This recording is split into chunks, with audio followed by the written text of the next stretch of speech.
What's up, everyone, and welcome back to the Trainman Report. We are here with Alex Montagano and our special guest, Mauro Peña. I don't know if I said that right. I tried harder than I normally do. I tried. I'm Did we get that right, Mauro? Places with that accent. We didn't get it right. Okay. But it's better than my normal white-ass effort. So you can hear the effort I was putting in. You guys did great. Listen, you guys did great. I appreciate do it there. Well, okay, tell us how you pronounce your name. All right, so we'll start. So thanks, guys, for having me on. I really appreciate the opportunity to join you guys. It's an exciting podcast. I gotta love anything local that touches local topics that no one else is covering, that no one else wants to discuss, that no one else shines the spotlight on. I welcome it. Whether it be the suburban, Joel is doing an amazing job covering. Joel's doing an amazing job. Yes, Joel. I gotta give a shout out to Joel. He does an amazing job at what he does. And you guys coming in and you guys taking over a whole new angle, it's fantastic. So shout out to everybody that's actually going out there and making an effort in covering local issues. So okay, but back up here. So Mauro, how do you pronounce your name correctly? I'm getting there. Listen, guys, I have ADHD, so my stories, they go all over the place. My stories all right, he's teasing us. Start at point A, we'll go to point D, and then we'll go back to point B. Fair enough. I'm actually, my name is Mauro Peña. Mauro Peña. There we go. Mauro Peña. Mauro Peña. Not everybody It's like mine's like a broken ass truck. There we go. Don't worry. Anybody can say Moro or Mauro Peña. It's okay. You have to say. I have to say it like my grandfather, my Italian grandfather, with the Mauro Peña. You gotta channel it. You gotta channel it. Or you could do like some of my coworkers do. They'll just go, hey, buddy. That works too, eh? Yeah. Peace and love, right? Listen, at the end of the day, I appreciate anybody trying. You don't have to, so I appreciate you trying. Yeah, Mauro. And we always mess up Joel his last name as well. It's not Cizo, it's Shijo. It's Shijo. Yeah. It's not. Yeah. He's not even here to say it right, Alex. He's not even here. I apologize, Joel. Why are you jumping on asking for the smoke? I'm sorry. I thought it was Ceausescu because of Ceausescu, Romanian, but maybe I'm it's more like Ceausescu. See, now we're doing this. Now we're here. Right. Okay. I'm gonna do a little intro of Mauro Peña, of what I know of the man, and then I'm gonna pass the mic to you, Mauro. To tell us more about who you are, because quite frankly, I know very little of you. What I do know about you is that you're an administrator of Thrive NDG, which is the largest Facebook NDG group in NDG. You got about 16,000 members now. It's massive. And I have to give Mauro a lot of credit because he's administrating this group. And there's a lot of squabbles and disagreements, but he lets it play out. And I have to salute you for letting that happen. I have to salute you as well for allowing Thrive to be a forum, not just for cat pictures and dog issues, which are very important. Don't get me wrong, but you are allowing, you're giving a vehicle for people to talk community issues, political issues, local issues that are not. There isn't really that many forums in NDG to do that. A lot of people want to avoid the subject because they find it's controversial or whatever the case may be. And that's boring. But I sincerely believe that having these conversations is an extremely important part of us being a community, and I think that needs to happen. So thank you, Mauro. And even I know Mauro. Excuse me, sir. I said even if it's boring. That's correct. That's the part where we have to acknowledge it is boring, but we're also adults, and we have to do the boring things if we want to see improvement. All your heroes do boring things. Here, there, Holden, you nailed it. It gets pretty mundane sometimes, that's for sure.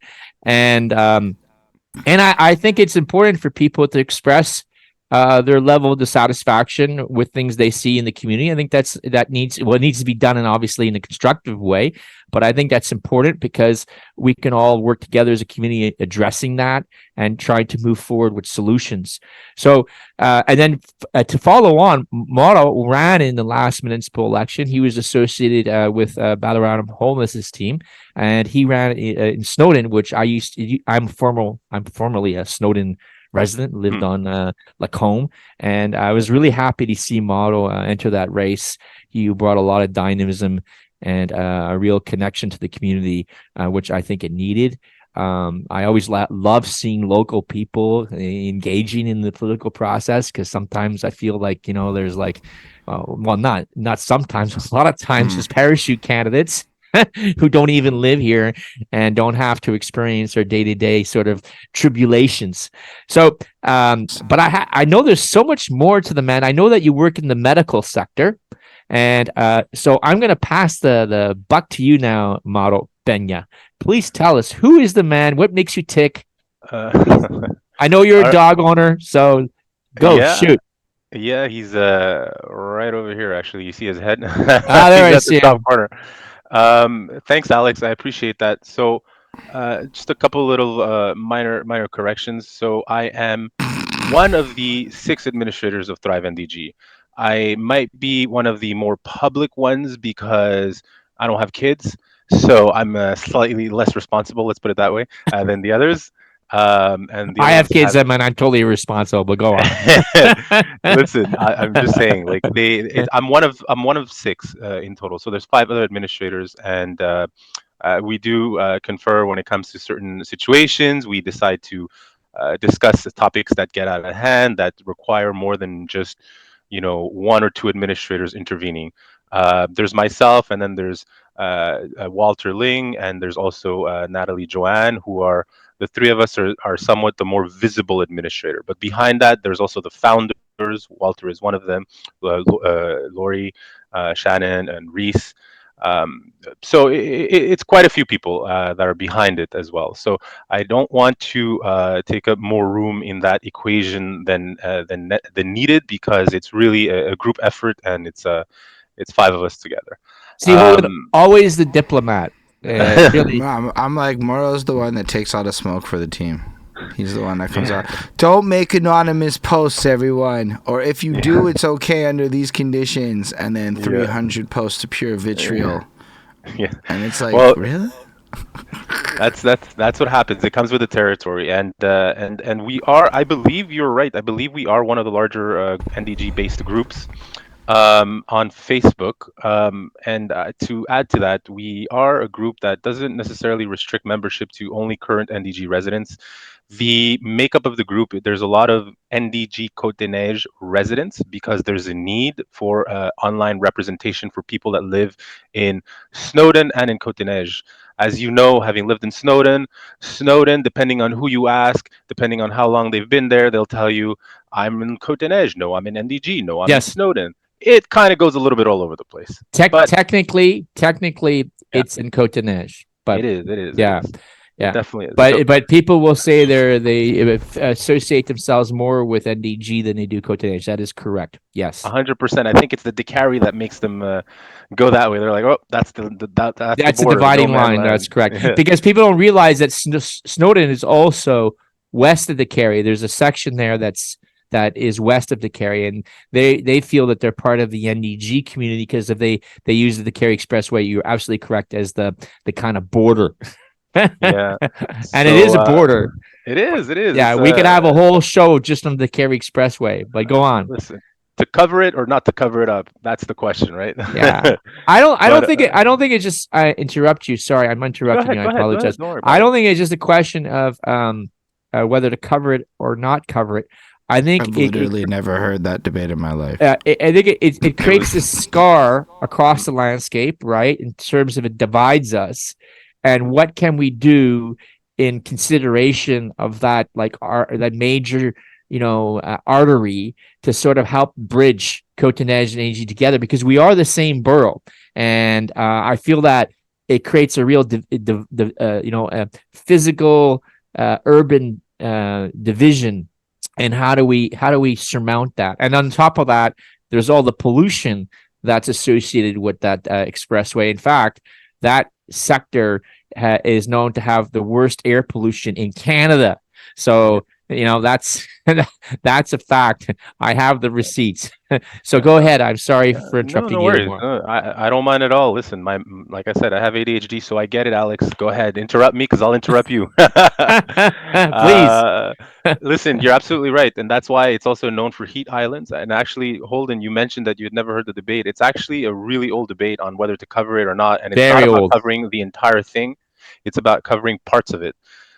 During the municipal election, actually, we were all approached, all the parties, in one large email that they sent out to all the candidates and everybody from a group that wanted to specifically have every party take a position on the covering or not of the Decari.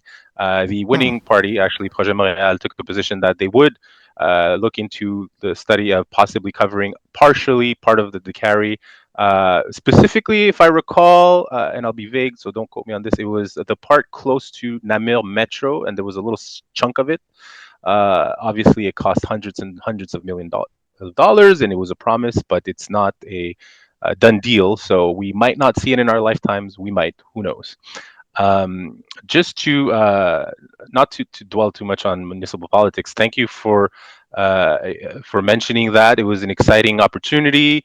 I got to meet a lot of people. You yourself ran, Alex. Holden did a lot of the interviews of the candidates, which was really exciting. He brought a fresh new perspective. I kind of wish that more of the seasoned vets, politicians would have jumped on the bandwagon to introduce themselves to a new demographic potentially. But it is what it is. I think Holden did a great job, and I hope that come next election, he's around because he's I don't know. him and you are a voice. I don't know if I want to do interviews. I want to try and fuck shit up even better. I think Holden has in his mind to run, and this excites me. Nah, because these people were like, you can't be involved in our debates. I'm like, oh, bet. Watch you stop me. There's legal ways for me to get myself included in all kinds of shit. There is. And There you know is. what? As long as you follow suit, that's it. No one can stop you. You're doing your part. You're That's exercising you're flexing your democratic muscle. Exactly. But we all need to do that, by the way, in our own way, whatever that manifests itself. That could be as a small thing as actually showing up at the voting booth and voting, right? So there, I'm gonna throw that one out there. Spite people. We can't have 40%, less than 40% of the people choosing for us. Politicians, right? It's worse than that. Make a much bigger effort to much leverage worse. modern social media tactics to reach people. Whereas I deliberately think a lot of people look. I think there's a split between people who are old and ignorant and afraid of technology. And I believe some of our political candidates were taking a beating on Facebook and discovering what Facebook stardom is like for the first time. And they did not enjoy that, which kept them from really embracing social media because they didn't understand that this is actually now the job they signed up for as a public person. Like any politician that believes that they're not supposed to do that shouldn't be a politician in 2023, in my opinion. But then the other side is, how can anybody at all make a claim like you want to reach young people and then not have a TikTok account? Like, what a fucking lie. You're lying to me when you say that. You just are, because you know that that's where the young people are, but you make your whole campaign on Facebook where the old people are. I have this. However, I don't know. I gotta figure out everyone TikTok. in politics It's all has a about budget, videos, right? and I'm one more of of a my writer side- than a video guys. I hear you, but I'm all a these bad dancer. politicians have budgets. Whether or not Alex's budget size is the same as the bigger politicians, I they have all no have money. budgets It's no for budget this here, type man. of things. And one of my side hustles is specifically to help people who don't understand TikTok think TikTok so they can come up with content strategies. I'm hearing something now. This sounds like a sales job. It's not. It's saying that these people are available to help you if any politician More collusion. wants it. These things exist, and it matters because, like, I get it. Not everyone's going to be good at thinking TikTok. It actually is a field of study, and that's why companies hire specialists. But if you're going to be in politics and you're going to put $1,000 into billboards, what's an extra $250 into social media strategy? And that's my point. And I'm saying that sincerely because of all the excuses I heard from politicians in the last election, where I'm like, you guys gave me excuses as far as I'm concerned. Personally, and I'll make this comment, and I want to get back to Mauro Peña, because we haven't heard his story completely yet. There's so much we'll more to hear say. it. But on a personal level, I feel when I ran, and I ran several times in elections, both at the federal and the municipal level, what I've experienced is that there's almost like this personal disconnect with what's happening in social media and what happens at the polls. I don't know if you feel that way, Mauro, based on your experience, but what happens on social media is completely different from what's happening at polls, and I think it's because a lot of young people are in social media, maybe, but I'm on Facebook, so the demographic at Facebook is older. I really I notice, I agree with you 100%, Holden, that the like kind of established politicians are sort of ignoring the medium, but when you see what happens at the polls, there's something they know that I don't know, because there seems to be a disconnect what people are saying on social media and how they're behaving when they actually go vote. So I don't know if anybody has any answers for me on that. I'd really love to hear what they are. But maybe what's happening is we're just seeing a manifestation of the established parties According to expressing Thrive themselves. NDG, everyone tips for everything, and according to my experiences as an Uber Eats driver, that is a lie. Okay, there we go. So there is a disconnect between what's saying public and what actually happens physically. So back to Mauro Peña. So Mauro, where were you born? Like, were you born in CNDG? How did you get here? Were you brought over in a store? Is there some sort of story there? There's got to be a story. I want to hear that story. I'm gonna share my origin story. All right, here's origin stories. I love origin stories. Yeah. Listen. Just to finish up with the political side, Right. what Holden said actually is 100% true. And if you have any doubt on him emphasizing the importance of being on TikTok, if you want to reach a younger demographic, look at the current state of politicians that are on TikTok, such as Jagmeet and Justin and Pierre. They're all there, either officially or unofficially. They have a presence because that's where Gen Z is.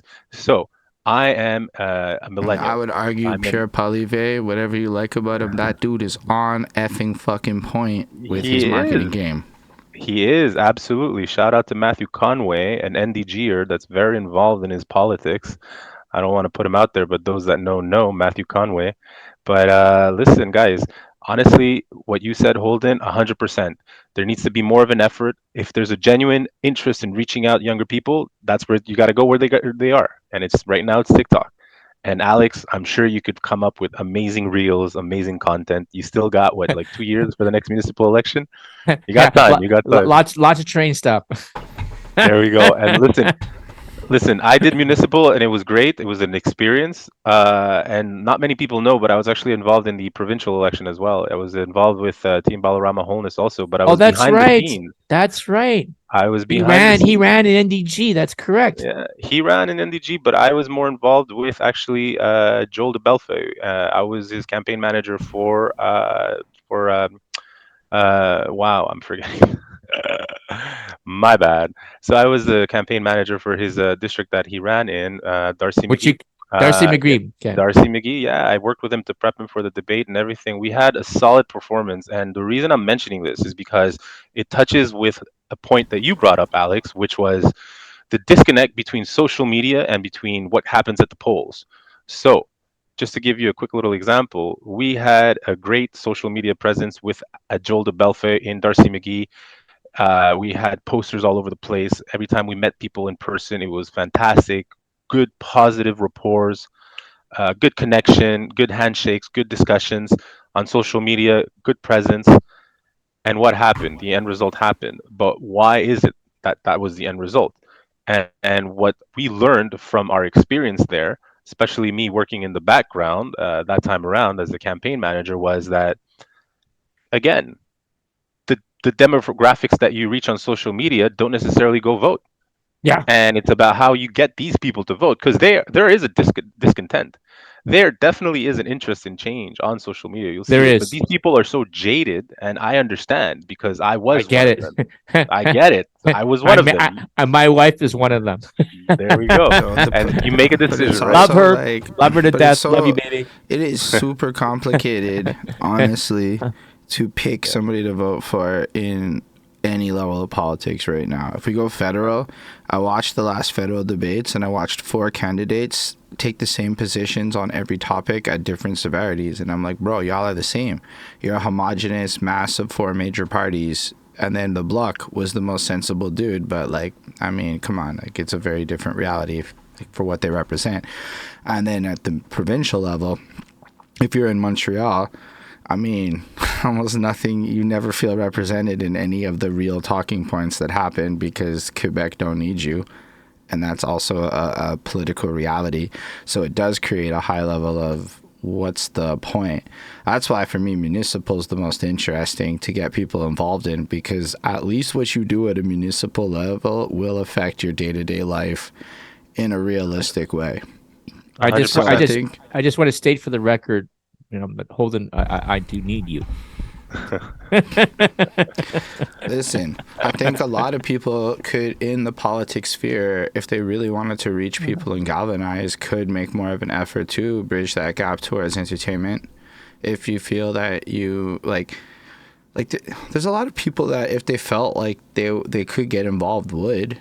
It's just that people don't really know how to get involved or who to get involved with. It's not like Projet Montréal is looking for me right now.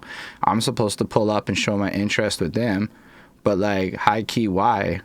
I don't know. But if they came looking for me and said, yo, we value your skills, can you help us win? I might be more inclined to take them seriously, like they actually looked at me or something.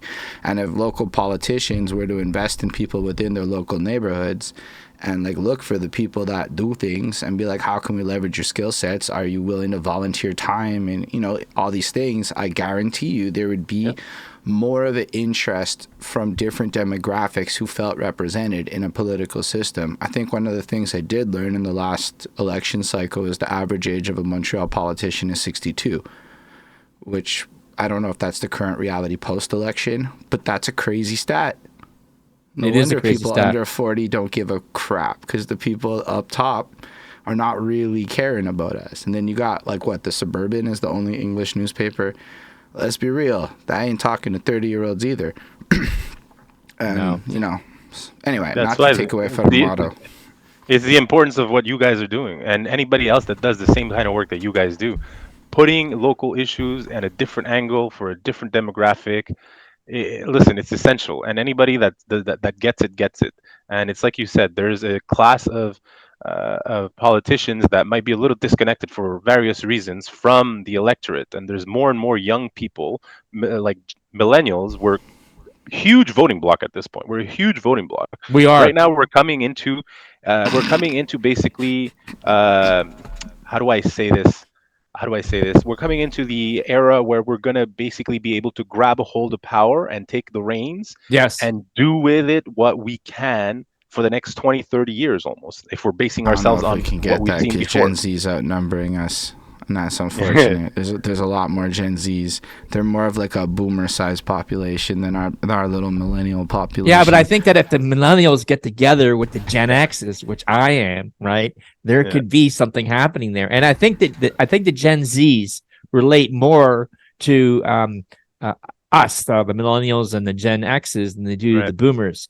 And I think there's an opportunity there, especially considering how in my opinion, the economy is kind of tilted to feed the interests and needs of the boomers, who basically are the largest demographic or voting bloc right now. But we digress. We're all experiencing ADD here or whatever. No, this is just called good content, Alex. So my job is to create good content. Still haven't heard Mauro Peña's origin story. Deflecting quite expertly, and I'm indulging it because it's fire content. It's like I always what happened to the origin story, because that wasn't the origin story. So my parents. Okay, so let me go from the start. It all started in El Salvador. My parents are from El Salvador, Central America. Right. So El Salvador in Central America is a country that went through a couple of rough patches in the last 30 years. Let's put it that way. Very rough. Yeah. At some point, it was the #1 murder capital in the world. Over the last maybe 3-4 years, it's turned everything around. It elected a president that's a populist president, but the president that contrary to previous presidents in place, is actually investing in the people, investing in infrastructure, investing in the future, investing in children, investing in social programs. So we see more of a sort of westernization of El Salvador, and that's made him a very popular president both in and outside of El Salvador, as well as obviously it comes with a lot of critique because whenever you're doing anything that changes the status quo, there's always going to be people that are going to be against you. But that being said, that lovely country that I was in last February, the last time I was there, has changed dramatically and for the better. Very recently, it hosted the Miss Universe pageant, actually, which was huge. I mean, like a country in Central America doesn't do that. You know, when you think about Latin countries, you'll think of Mexico, Colombia, and Brazil. And Brazil is not technically a Latin country; it's in Latin America. But you know, when we talk about amongst ourselves, amongst Latinos, we don't really refer to Brazil as a Latino country. Not all of us, some of us do, but you know, I don't want to get into tiff taff with someone. Portuguese But yeah, origins, right? But back on the there you go. Yeah, I'm like, Mauro Yeah, I Peña deviate, origin right? story, right? Listen, Again, oh, yeah, that was a socio-political breakdown of El yeah, Salvador. yeah, yeah, yeah. All so right. El Salvador, my parents are from El Salvador. They moved to Cotonage NDG in 1979. They moved on Linton Oh, in so you were born in 1979. Cotonage then? Yes, sir. Yes, All sir. right. What Uh, hospital were you born in? I was at the Jewish, so my brother as well. Hey, Jewish My babies. sister, that's it, man. My The sister at Jewish the general General, babies. that's it. And lived there my entire life. Listen, up until I was like 33 years old, I lived in the borough. And My what high parents are school? still there. What elementary school did you go to? What high school did you go to? Oh yeah, so I went to Saint Pascal Bellon. So if you're in Côte d'Ivoire, you know Saint Pascal Bellon and Simone Monet. Simone Monet was the old Saint Kevin Church. It's Hmm. the school right behind it on Dupuis. So I did my schooling in Know it? French. I did all of my schooling in elementary and high school in French.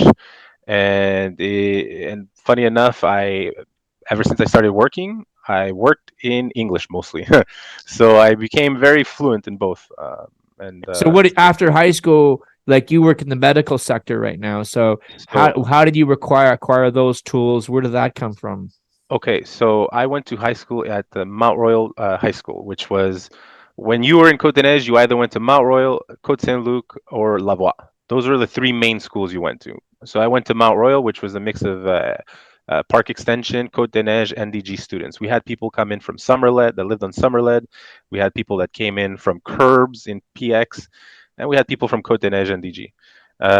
So it was a bit of a mixed school, a lot of Greek, a lot of Jamaican, Haitian, a lot of Hispanic students. So it was a bit of a continuation of the experience I had of multiculturalism, living in Côte-des-Neiges, going to elementary school in Côte-des-Neiges. And then, so I'm going to correct you because I did not, I don't, I think the medical part is a confusion because I worked in the Public Health Agency of Right. Canada during the pandemic, but that's because I kind of used my previous professional experience, which was a paralegal. I went So to would you was that not be working in the medical industry? ish, but I'm not there anymore. That's why. So this was Uh, when you do your duty for your country. That was what I was doing during the pandemic. I thank you decided very to. much, Mauro. Thank you very Thank much. you. Yeah, some people will have a lot to say about that. It is what it is. We all tried to do what we could during the pandemic. Yes, We it all was not an easy participated in time what we for could. anybody, right? But It certainly was not, and my hat no. goes off to anybody that had to face it alone. Anybody that had to face it with a lot of fear and uncertainty. It was a difficult time, especially at the very beginning. So listen, I did paralegal school, which was a 3-year technical degree at the O'Sullivan College, and I specialized in corporate and commercial law, so business law in brackets, big terms.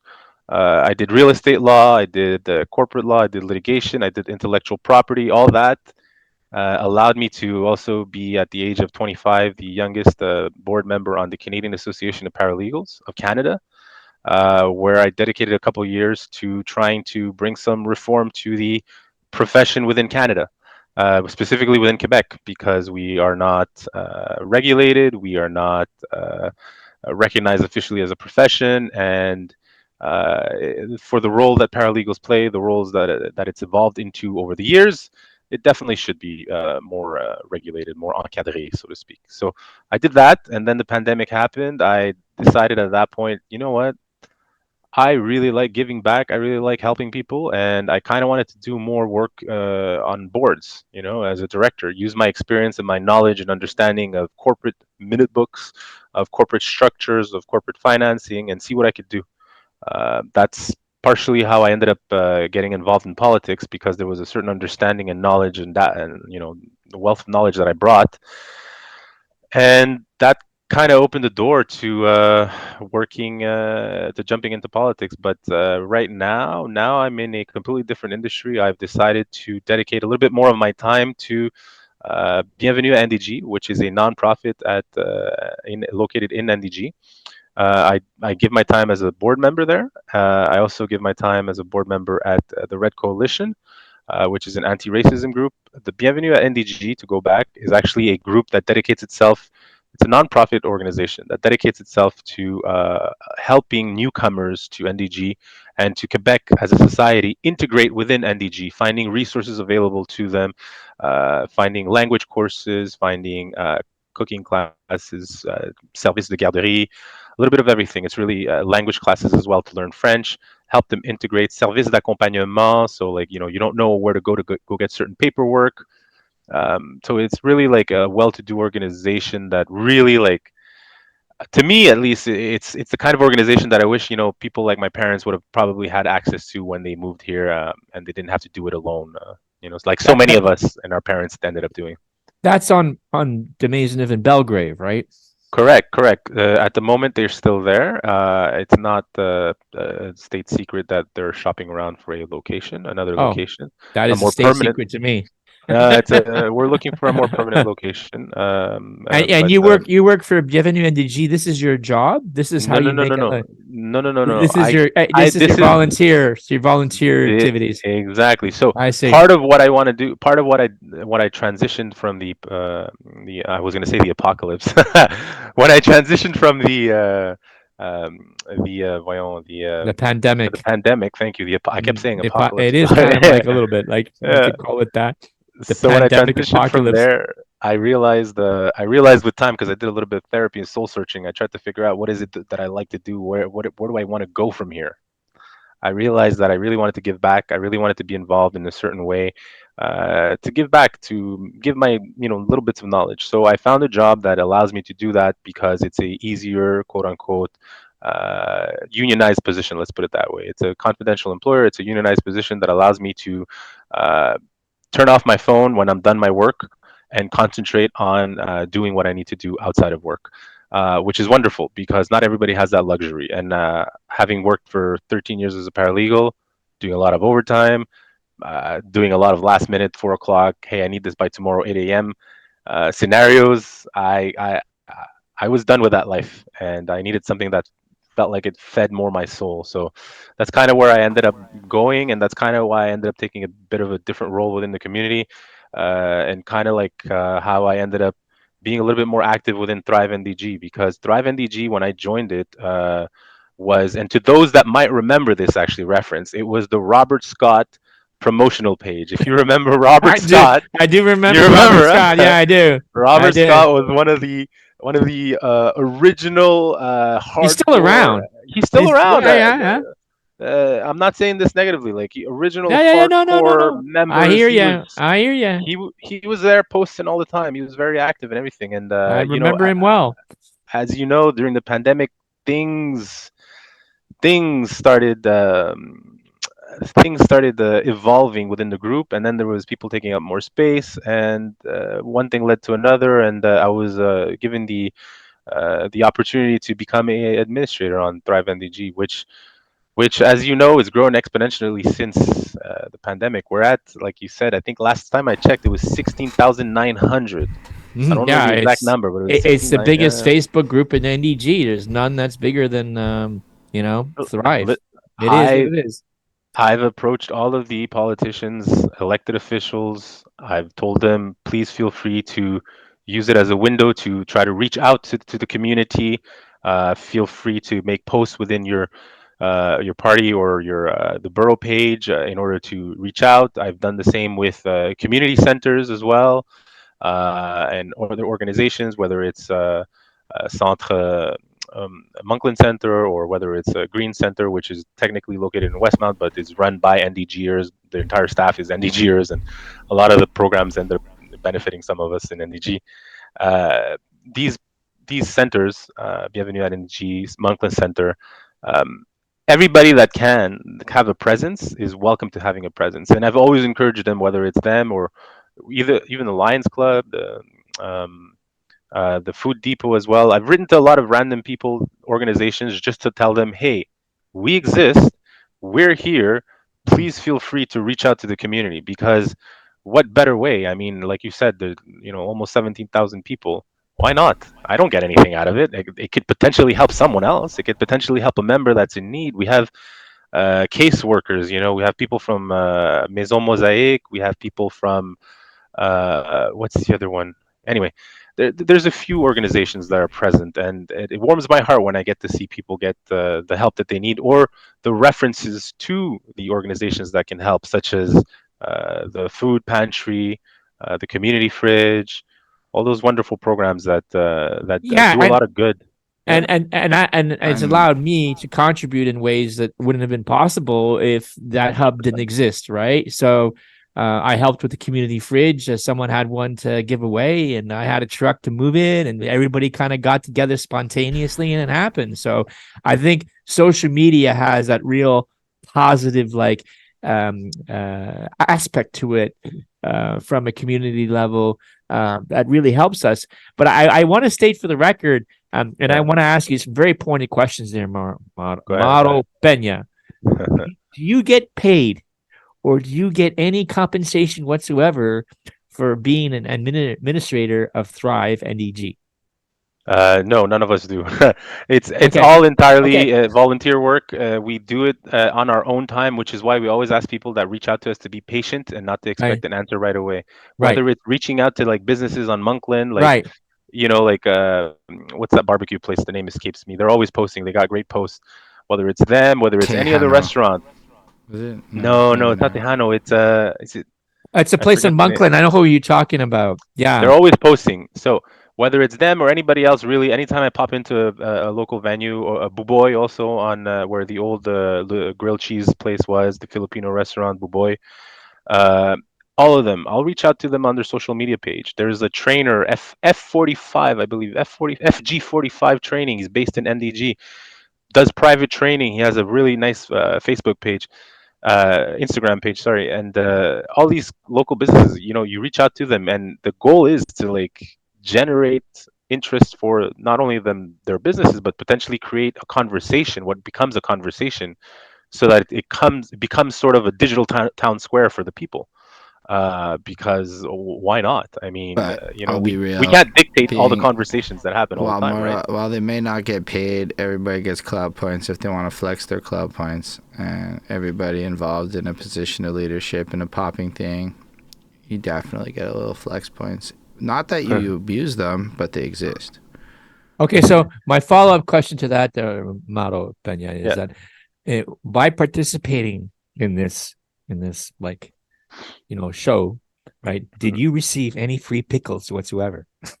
I'm not at liberty to disclose that. There's none. I'm not at liberty to disclose any pickles. Nobody's interested in providing pickles here. That's not really the goal of anything. I do have a question about. Holden has a thing on pickles, by the way. Hey, Holden, why don't you give us a little backstory on the pickles, please? Don't like pickles, and so I made a song about how I don't like pickled chips that I freestyled, because people were trying to tell me about how I can't like pickle, trying to tell me what I can do and can't do. And so effectively the song's about how I'm a grown-ass man and you can't tell me what to like or not, because as everyone who doesn't like pickles knows, when you try to say shit like no pickles please, your pickle-loving friends are assholes and bully you, and nobody needs that shit in your life. You should be allowed to be a grown-up that don't like pickles. So we got the merch for you. But we also got merch for people that like pickles because equality and shit. And then merch for people that have those weird preferences that's like, I like pickles, but not on sandwiches, but I like eating them raw. And like, nobody asked. You like pickles or you don't? You like pickles. You know why I know? Because you have all these conditions you like them in. So it's a whole thing. But personally, I do not like pickles. And so it came from a place of real hatred of pickles. And now I'm just trying to pimp the pickle. That's amazing. You should drop the link to your merch, man. You should drop the link to the merch. behindthatsuit.com. Just go to behindthatsuit.com. There we go. There we go. Well, no, you gotta put a link in the YouTube video. We are live. It's always there. It's my link tree's there. All right. We are live, and Steve Novak was apparently banned and feels away. And is a comment. Yeah, I don't know. He was banned and feels that banned there's from what? Thrive NDG, something about feral cats or something, and about shouldn't ban people because you don't like what you hear. And before I do have a question about, okay, let's indulge that. How do you get banned? But I'm gonna throw in that I used to get paid to be a community manager, so I did his job, but as a job. And you absolutely ban people. What are you talking about? Every group has fucking guidelines, and if you say some shit that violates a guideline, it doesn't really matter. It's not a free speech place. That's a misconception. It's a public town hall. Just like you can't walk anywhere in Canada with Nazi imagery because it violates the hate speech laws. That's illegal shit. So like, what? You know, like, I don't know if that's fully true, but like, there's like limits to what you can do in public. And a Facebook group is a public place, right? So like, if you did get banned because you talked some shit about dead cats and you pissed off enough people and enough people reported your shit, you kind of force the admins to make a decision is all I'm trying to say. That's just my 2 cents. Before anyone else answers, because I am somebody that did this for a living. Listen, you're absolutely right. I mean, at the end of the day, it comes down to it's not personal decisions. It's, okay, what makes it better for the community as a whole? Am I going to keep someone that's starting issues, that's going to, cause discontent in the group? Just because I don't personally disagree with the person, but at the same time, the person is just taking up space. It really comes down to you got to maintain in brackets the status quo. You got to maintain the peace, and sometimes you got to remove people. I don't know who the person that you mentioned. You said Steve Novak. If you go to Alex Montagano's Facebook page where this live video is located and check into the live chat right now, you can easily see the profile. But because it's a live show and we do invite questions, I'd be not doing my job to indulge actual commentary we got. And shout out Dave Dialect. 100%. And you know what, Steve, you can reach out to me and write to me and we can look at what happened because like I said at the very beginning, there's 5 of us. And you, like Holden mentioned, sometimes you will get banned. It's not a matter of free speech. It's a matter of, listen, something was said that crossed the line. Too many people reported it. At some point, we're not going to sit there and dissect everything and try to figure it out. If it was offensive, it was offensive.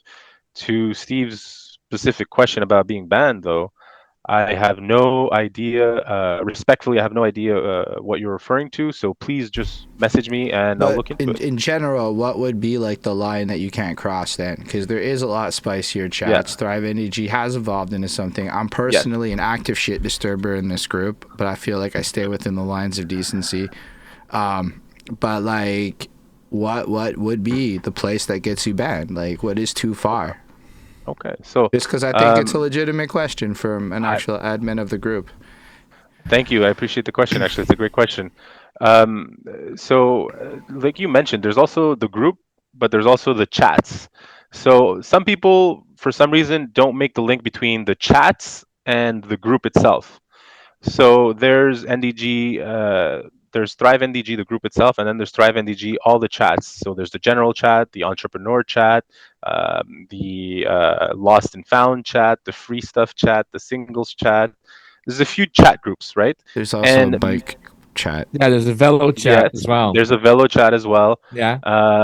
And we try to allow, when it comes to the chats, what we do is we trust our chat members to report any controversial post in there or any spamming, but we pretty much let the conversation flow. We're not there watching diligently every single conversation, making sure we're aware that no one says anything that might offend a certain person, because we don't have time for that. That's not what we're there for.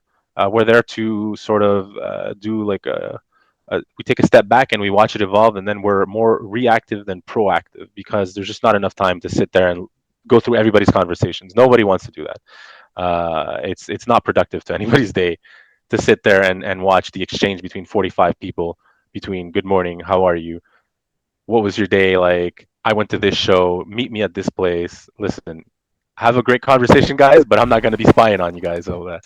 So what actually to your question, what actually gets someone banned is Thrive NDG was always about allowing people the space to express themselves while as well being remaining respectful, but as well giving the opportunity for the group to sort of manage itself, because you'll find a lot of the times that when a person says something that goes completely against the group core values, the group kind of realigns them and tells them like, "Hey, this doesn't work." Like sometimes they do it in much gentler way. Sometimes they're very sarcastic and dry, or a little bit dismissive. Do I wish sometimes people were a little bit nicer? Yes, but I can also understand. You're going through your day and you don't really have time to sugarcoat everything, when you answer. So I get it. So as long as people remain, generally speaking, respectful, don't sit there and name call people, don't sit there and like verbally abuse other people, or throw out insults of any kind, or are purposely argumentative, or are purposely posting with a goal of simply just stirring controversy, then you know what, sort of anything goes, and then we intervene if we have to. And there, just so you know, there's maybe less than 10 people in the last 4 years that have been banned from Thrive NDG. Other than the fake accounts, though, that's a whole other thing. The fake accounts, but Yeah, I feel like yeah, fake account vetting is a fair practice, and y'all have whatever. You should be doing that. It's actually what makes Thrive NDG a valuable group, where in theory y'all could monetize the fuck out of advertising, but it's good that you don't try to monetize the group. But arguably, it's a hella powerful marketing tool if anyone wanted to use it correctly. it's it. Go ahead. Go ahead. Go ahead. Yeah, to follow up on that, it's interesting. We on our agenda, the chats, because that's a new phenomenon we're seeing now in the Facebook groups. I think Facebook sees that as an opportunity of like encouraging participation, is creating these chat groups these chats part of these groups, so people can talk about specific issues and maybe get that off the page on a kind of a side conversation. The other thing, because I manage some groups as well, I manage an historical page.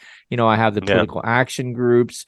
I manage Snowden Living, which is odd because I always find that Snowden and Cotonej is like there's not really any group there that's building this community hub like we have in NDG. So I'm quite pleased earlier in the show that you mentioned that Thrive NDG is allowing that space to be available to those people as well. So thank you very much for that. But what I'm seeing now, I just like thought Snowden was DG. Excuse me, sir. I just thought Snowden was DG. Like Yeah, the we whole said city that. is just like, it's DG. Yeah, Like, but it's if also you're from, like, Cotonej, Hochelag, Darlington. You're It's not, a big you're not borough. making that distinction. It's a big borough. So, but the other thing I've seen, which I was really kind of interesting, is now Facebook has reached out to me as the admin of these groups, and they're asking me if I'm interested in getting AI assistance. Have you seen that? Yeah, What's that all about? I guess it's because there's a lot of notifications, there's a lot of action in some of these groups that we admin. Because I also admin a couple of other groups. One of them is actually there's like a dog-friendly apartment groups for Quebec, all of Quebec. It doesn't just focus on Montreal, but it's like a dog-friendly apartment group for Quebec. And listen, what it is at the end of the day, it's oh yeah, and I also admin NDG now, which is basically like a bazaar type of, a thrift shop type of NDG group for items on sale or for donation. And what I've noticed is in these groups that are high traffic, um, Facebook seems to be pushing the idea of automating some of the tasks of the admin, which can be useful sometimes, but sometimes they can cause issues. I'll give you an example, a specific example actually. So what it's useful for, sometimes I find it's useful for filtering out spam.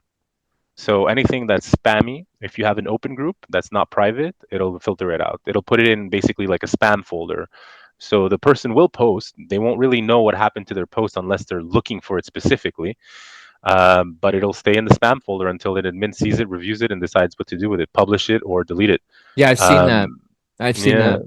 Yeah. we recently actually had Mike Cohen, from Côte Saint Luc, Mike Cohen from CJAD, Mike Cohen from MikeCohen.ca. He posted an article on Thrive NDG, and for whatever reason, the AI decided to put it into the spam folder. Sometimes it happens because there's too much conversation. It generates too much quickly conversation. So I guess the AI seems to determine it's potentially spam or potentially, harmful to the group. I don't know because I don't get a detailed report as you would know. Like we just know that, oh, it showed up in my folder for spam. Right. So, Right. Yeah, it's the algorithm uh, is speaking, right? the algorithm is Yeah. speaking, but sometimes Yeah. it'll give people the impression. And I reached out to Mike actually afterwards because his article should have never You're been. talking about Mike Cohen of the Suburban, right? Yeah, Mike Cohen of the Suburban Yeah, of okay. Côte Saint Luc for I think he's still city councillor at Côte Saint Luc or former. But anyway, he had posted an article on Thrive, and for whatever reason, the algorithm just decided that it was spam. You know, Yeah, it's and happened to me. and then I saw because I have him also on Facebook as just his page, and then I saw in the comments it said, I can't believe someone was commenting. I can't believe Thrive NDG removed this, and I said, wait a minute, we didn't remove anything. Right, right, right. And sometimes it'll give people impression, and it wasn't even Mike commenting. It was just people on his page commenting Right, about the right, right. article. There was nothing wrong with the article for it to have been removed, but it was removed by AI. So I restored it, and it stayed there. But sometimes AI, it's a good, like everybody knows, it's a good and bad, right? I mean, Yeah, I it works mean, it's a in double. your favor, somebody double-edged I, sword. Yeah, it's hold got it. I, it's got a real value when your goals are commercial. So like the group I was managing was over 10,000 people, but it was for a photo editor. And so a lot of times new people would come into the group. So as an example of what would be useful is I need to contact support and then to have it scan for support and then plug an automatic message right away that would say, here's the link to the support team. So it's in situations like that where you really do have to pay people to watch your stuff in real time, and you really can automate your stuff because it really becomes like when you're doing especially more customer service oriented things, your contact points get easily bucketable, so you can be like activation cases, how to use the app case. You can really do this and then apply a little bit of logic and maybe not have to have a person there watching the group as much, or take a staff of 3 and make it a staff of 1, which is a huge thing impacting the world of social media and community management across the board. No, I yeah. agree. So I got hit. I got a birthday story. Oh, by the way, that was a great origin story, Mauro Peña. But my birthday, I got flagged by the Facebook AI as a spammer because Yeah. I was cutting and pasting thank yous to people who posted online to me wishing me a happy birthday. You have to change it up. I got dinged with that. And what else happened to me? I find that the Facebook groups, the AIs now don't like it when you share things to them. They want you to create a unique post to that page, right? That's Uh, another thing I've seen because as you know, I'm very active in distributing information or making my opinions known in the Facebook group community in NDG, and I've ran into those issues. So it's the technology is evolving. I see it happening on day-to-day basis. I am very, very concerned though about. I don't mind AI kind of like, I can see the value in the AI dealing with especially nudity. I have a page that's public, so anybody could post to it. And Oh I'm my just getting, gosh, I spent an hour deleting porn the other I'm weekend getting, because one I'm of my getting hit groups with was that porn bad. spam. It's nasty. So now Yeah. I had to put all my posts on pre-approval because I need to get rid of Yeah. it, or I go private. I'm kind of like private. I wanted to keep it public so people know it's out there, right? It's like it's a train interest group that people just can have fun with. So it's unfortunate. But my concern was with AI is when they start making value judgment calls about posts that a lot of maybe like you get a 50-50 split or even a 60-40 split where 60-40 people, 60% of the population are like, or group members are really like, oh, this is bad. I don't like this post. This is against my values. And you got 40% that say, oh, no, I agree with this opinion. And the AI is pulling the plug on it because it doesn't like, how do you say conflict or debate or, and that concerns me. It's definitely more than the conflict or debate. Like, people are reporting posts that get flagged. Like, it's people are actively saying, I think this should be removed from, and that's what triggers a lot of stuff. Like, I don't catch Facebook bans, and I say some wildly outrageous shit. In fact, the only time I ever got in trouble is because I was drunk and I quoted the Young Metro Boomin tag, if Young Mister don't trust you, I'ma kill you. Don't put that on Facebook, folks. Instantly got pulled. I was drunk. That was considered a threat. I said, oh, shit. I really guess how at a literal level those words could be construed poorly.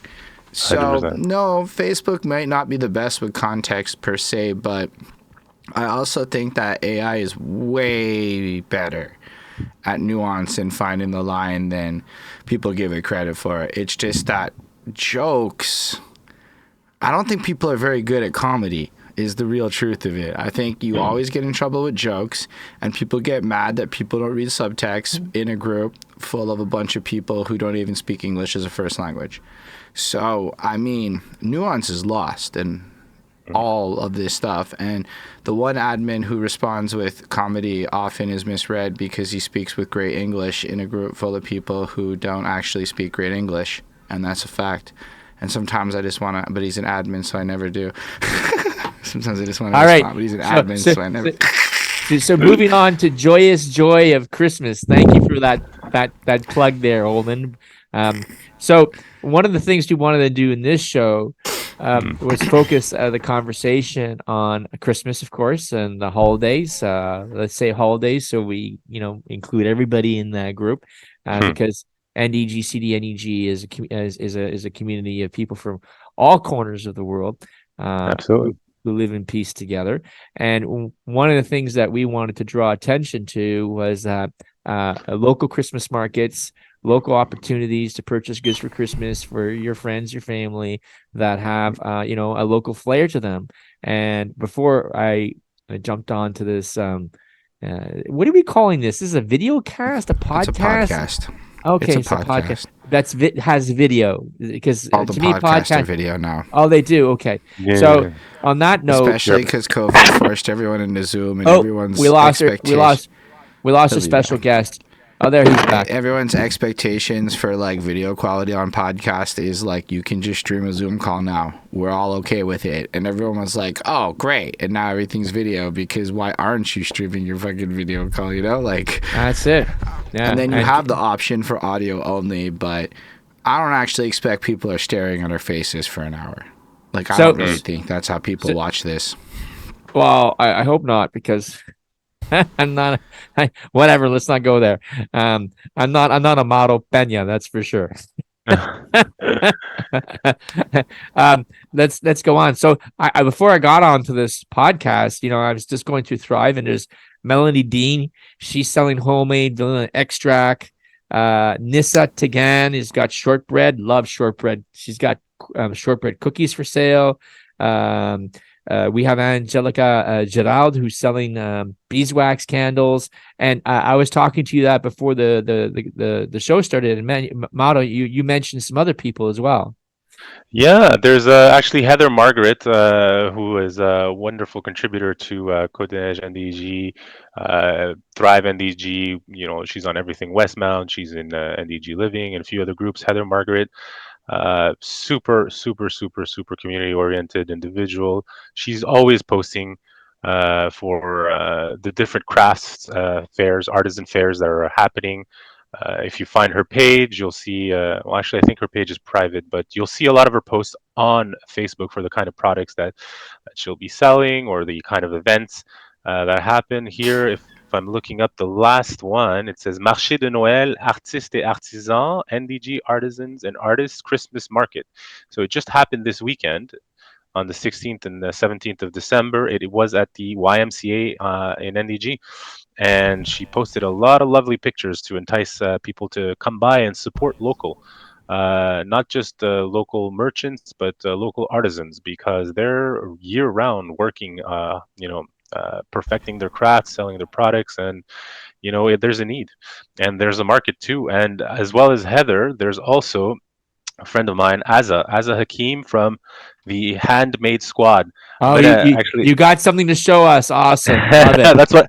That's why I went to go get it. But Awesome. you see this lovely. My my girlfriend Looks says it's a little girly though, but it's okay. I I like don't it no find it's matter what. girly. I don't think it's It's girly at all. It's Very you not see, that masculine. girly. it's a No. nice warm knitted, and it Looks has its little logo. awesome. Big The pom pom. Handmade Squad, yeah, the Nice. Handmade Squad. Very, very She, cool. she as a Hakim, she's the I guess the artist and the owner behind the product. She's on Thrive NDG as well, community member. She's always posting her stuff there. Very good product, actually. Very great quality. Honestly, I'm not even a hat guy, and I go out of my way to wear this. Shout out to Heather and Azza, who are both two lovely local merchants, artisans. But listen, this is what NDG Thrive is for. Thrive NDG is for creating a space for people like themselves and groups that they associate themselves with, whether it's the Monkland Center, whether it's the YMCA, that Or whether they allow just and create. people on the hustle that live in your There community. we Let's just go. There let we like, cause go. yo, They- that's what really inspired me for this side of it. Cause I was There we go. going through Thrive NDG, going, damn, nobody's arguing about anything this week. What are we gonna talk about?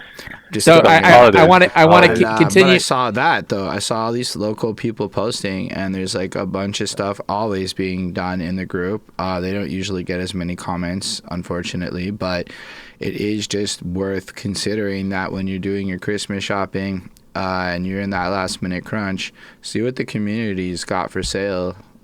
Like look up Yeah. NDG as a hashtag on Instagram and see what pops up. Maybe there's some random thing that you didn't know existed. And then all those stores, when you're on Sherbrooke, Monkland, Summerled, they all got stuff for sale that could be of interest to you as a person. OTA watchmaker on Yeah. Sherbrooke, one of the longest running businesses on Sherbrooke. Maybe you want to rehabilitate and bring that old clock back to life for a family member. He also sells watches, services them, of course. He's the official Trainman railway pocket watch servicer. There's also La Contessa also. If you're yeah. going a classic, there's La Contessa. There's K9 is an excellent pet store. That's it. There's the clinic, the boutique there, the jeweler with Michelle.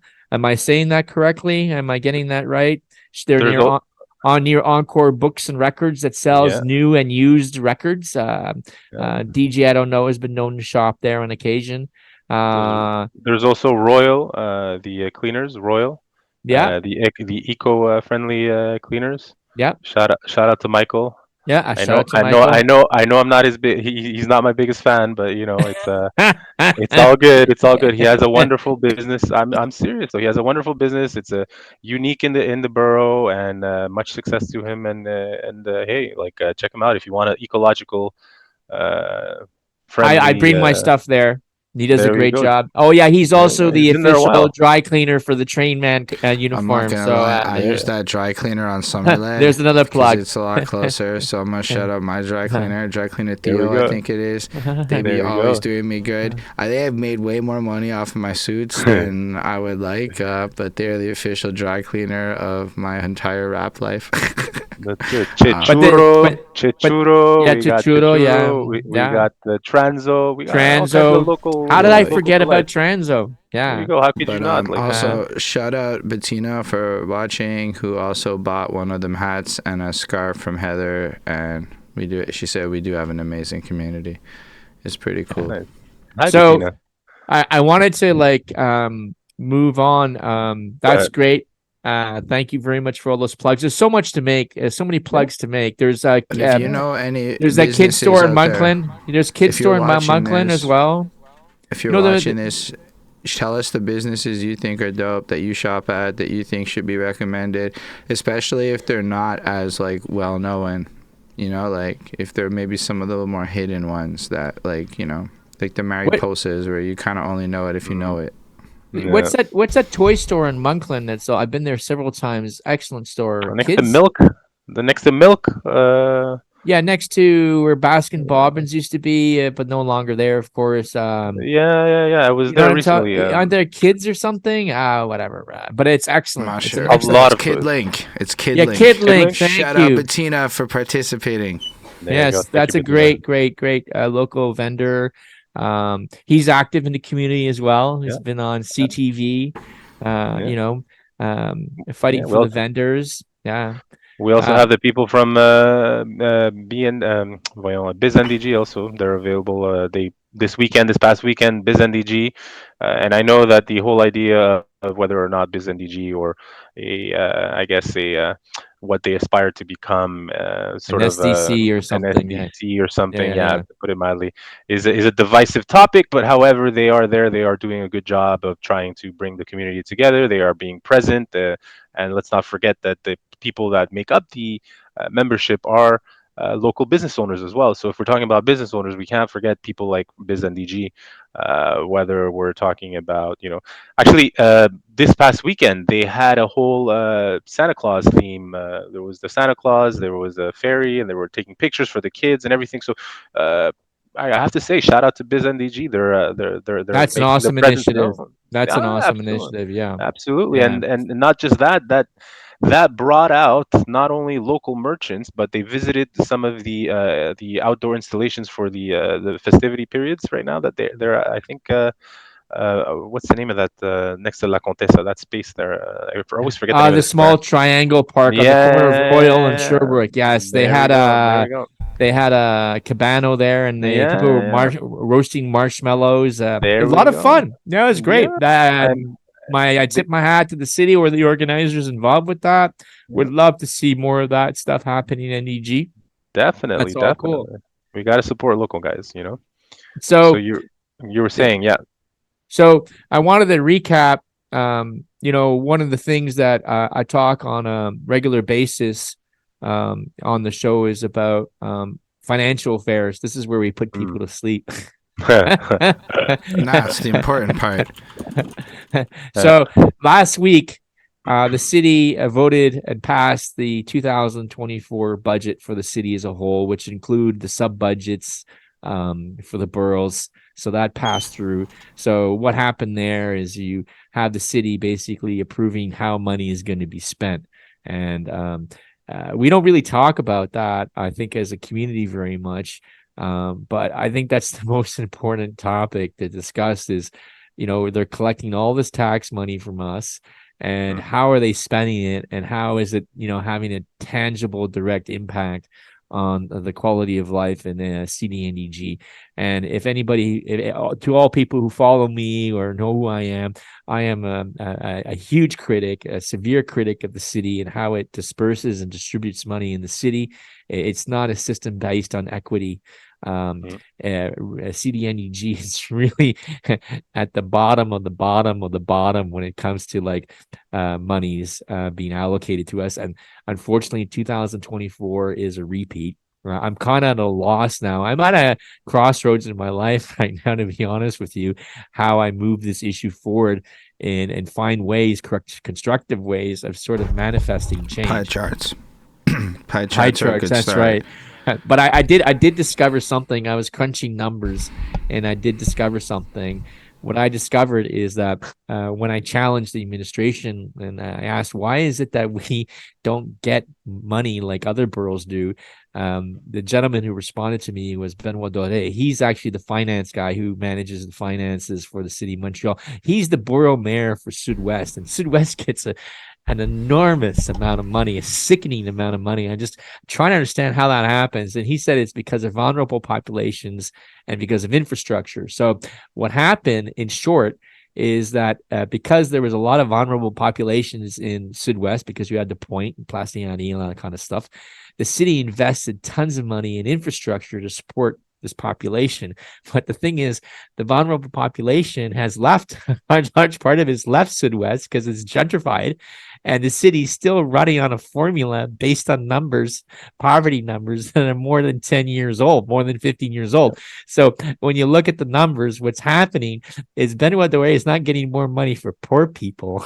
He's getting more money because people, rich, privileged people, are buying condos in Sud-Ouest and living in them alone because the formula is based upon households, right? And poverty. So the more households you have, the more money you get. And what happens is you have kind of this accelerator, this booster. So it boosts the figures because they say, oh, this area is poor, so they need additional funds. But what's happened is because the poverty figures are so like dated, he's not getting money for poor people anymore. He's getting money for rich people. Yeah, you're absolutely right. You're absolutely right. It's like it doesn't make any sense, right? So this is the kind of environment that I'm operating in, and I'm trying to get the message out and try to explain to people like they have this formula, and the formula is broken down by several variables. One of those variables is culture, sports. The other one is based on households, of course, and these variables are directly linked to the size of our population and also to the number of households. And then what skews the whole formula is they have like these accelerators, these boosters. So it's like when you're playing a video game and you eat that apple and it gives you these superpowers, right? And that's why it kind of like jacks the numbers or the figures to the benefit of some boroughs, to the detriment to others. And then what happens is that because Sud-Ouest has a good kind of package, like in terms of infrastructure, quality of life delivered, people move from places like CDNEG to the Sud-Ouest to live, right? And our population goes down, and then we're caught in this spiral. Our population goes down. Because our population goes down, we get less money. So I'm going to leave it at... That's pretty lit right now. Excuse me? Pretty lit. Like, you just go to Wellington in the summer and you're like, man, look at that. They blocked off the whole street, removed all the parking and stuff, and everyone had a field day, and the merchants made a crazy amount of money. And there's a lot of expensive fine dining down there. It's like I go to Sud-Ouest and go out to eat at a restaurant in Notre Dame, and for sure it's going to cost me minimum $100 a person to eat there. So that's the face of poverty in Montreal, according to the formula. Yeah. It's because like weirdly mixed all around that is still poverty though. Like what's let's that? not forget, there is. I'm not I'm suggesting. just gonna say that gentrification is a long process to fully replace poor people, and we are very much in the middle of that process in terms of areas like the Southwest. And even parts of DG feel like that. Like I'm on Fielding, I see the demographic makeup shifting as time goes on. Like there's that corner where there's less Goonies than ever standing on the corner. But I see it. You're absolutely correct. Things change, right? Like there is a correlation to, you could argue, the number of Goonies on a corner versus the wealth of the population. There is, and you're both absolutely right. You both have very valid points, but also we really just have to look at how much did those two districts evolve? Let's call them Sud-Ouest and NDG, Côte-des-Neiges NDG. These two municipal boroughs. How much did they evolve in the last 10 years? And to Alex's point, the change that we've seen in the Sud-West, even though there is still poverty, compared to what we see in Côte-des-Neiges NDG, is dramatic in terms of investment in infrastructure, street infrastructure. Just Alex, you remember during the municipal election how myself and you, I believe, in your campaign as well, touched on just garbage cans. Yeah. You see how many garbage cans they have in the Sud-West? How they have a recycling program in the Sud-West. They have compactor garbage cans in Sud-West. They cost them like $30,000 a piece.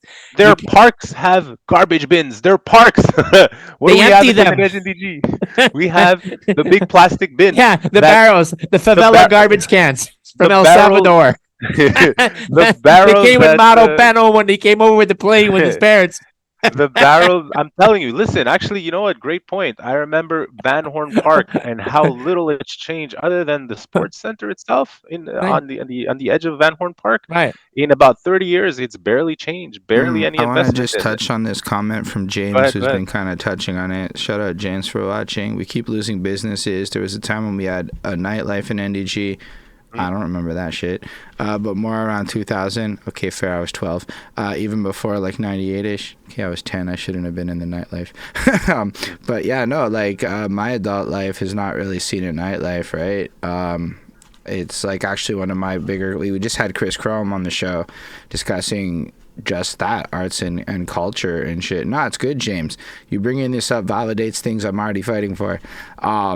So, like, the lack of actual music venues to perform in is pretty profound in an area with, let's say, just the DG side, 80,000 people. And I can think of a total of, like, 4 places I could go. And like, 2 of those places require the city's approval, or at least Concordia is one of them. So the Concordia has approval for one and the city for another. And the rest of it is, like, there's not really venues. There's the Honey Martins and Wheel Club. Wheel I Club.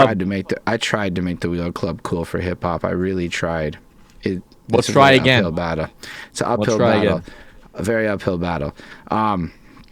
But, like, we don't see other things that are real venues. There might be a couple of other drinking establishments that exist in the city, but, like, where is the nightlife going to thrive without actual venues and places for people to go? And other boroughs like the Southwest actually seem to be expanding their nightlife options and creating more opportunity for that kind of stuff. Holden, I'm going to stop you because in the formula they have a calculation for culture. So they have a vehicle, or they have determined a way that they're going to disperse funds based on culture for each borough. And the way they do that is it's based around population. So just to give you an idea what's happening is that, remember I talked to you about that accelerator? I know you don't like me talking numbers, Holden, but I'm going to throw this out. No, just CDNEG. 5 minutes of percentages is a lot. Okay, CDNEG. Can you think of a place where we have, like, they call it indice de défavorisation et de diversité sociale. When you think of CDNEG, right? We're 170,000 people in CDNEG. So, compared to Sud-West, which has 80,000 people, there's a lot of people there, vulnerable people in that number. There's no questioning in that. Like, if you've been to CDNEG and you've gone to, like, Darlington or to Eastern Côte de Neige, if you've been to Waverly, what is it called, Mauro, down where Reno Depot is, I think it's Waverly down there. You go to the Harley area, Waverly. Yeah, and when you go up to, like, Goyer also, you touched on Fielding, north of Fielding on Walkley, it gets, there's people there who are struggling, right, that need help. So, but in the culture, right, I'm talking about culture. In the culture, Sud-West has already got lots of stuff happening there, right? They have an accelerator of 1.53. We have an accelerator of only 1.39. So they're basically running off data that's more than 10 years old. I would even suspect it's like almost 15, in the range of 15, 20, because when they're saying it's more than 10 years, what does more than 10 years mean, right? It means definitely more than 10. I mean, you got to also remember Verdun is part of the Sud-West, and Verdun up until recently still had the ban on bars. Right. So that might still be playing a role in I'm pretty sure that you can have bars in Verdun now. But that's not recent though. That's actually fairly recent. No, I was going to say it's recent. It was banned when I was living in Verdun in 2013. Yeah. The cultural variant has nothing to do with bars. It's like how much money the city determines how much each borough gets for culture. And I'm just trying to demonstrate how the current formula is not really working for us. It's not representing the true reality, today's reality of what the city is, because the city's changed. And the way Robin Ray has a comment where she said, sorry, my bad. You have a Mr. Applebaum to thank for pretty much single-handedly nuking the live music scene in the Deej. I was there to watch things fall apart and to have every effort to revive the Empress Cinema V blocked. Yes. The lifting of the ban on bars was around 2015 for Verdun, and has had a big impact on the Wellington revival. Yeah, and back to the Empress Theater. Like, I can't imagine any other place in the city of Montreal where you would have an Art Deco, like it's a temple to Art Beautiful Deco Egyptian architecture that is essentially in ruin. It's been basically they call it demolition by neglect, and it's tragic. And why is it that I obviously my perspective is very NDG, CD-NDG based. Why is it that we continue to experience this neglect as a community? And the other thing that concerns me as well, Mauro Peña and Holden, you know this as well as I do, CD-NDG, believe it or not, has the largest Anglophone population in Quebec. And when you start having, these political environments that are like openly hostile to the Anglophone population in CD-NDG, what do people do? They leave. And this is the worst thing that can happen to a community, because the first people that leave are the young, the bright, the talented. And we're going into when you look at the demographic period after, I'm not here to argue the merits of Bill 101 and these efforts to for Quebecois to sort of how do you say, solidify or protect the French language. But the reality is, when Bill 101 came in power, a large portion of many people in CD-NDG left. And what happened is that created a vacuum. The housing became much cheaper, and then when you had immigrants come in and fill up that void, and that changed the neighborhood dramatically. And I feel that we're going through now, entering a new phase like that. So I'm very, very concerned. Also, it's very I think concerning. We have a proximity to downtown that makes it where I think a lot of people just be like, well, the people of NDG can, from a city perspective, because at a city level, I can't imagine. I mean, Valerie's got to care about the boroughs, but she's also looking at the city as at a topper level, I imagine. But it does kind of look like people look like NDG's so close to other popping places that they can just go there, and that's fine. Yeah, they want us to go in our cars. To go downtown.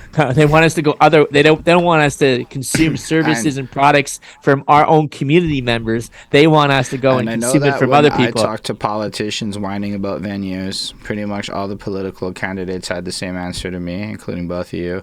It ends up really being a private citizen issue.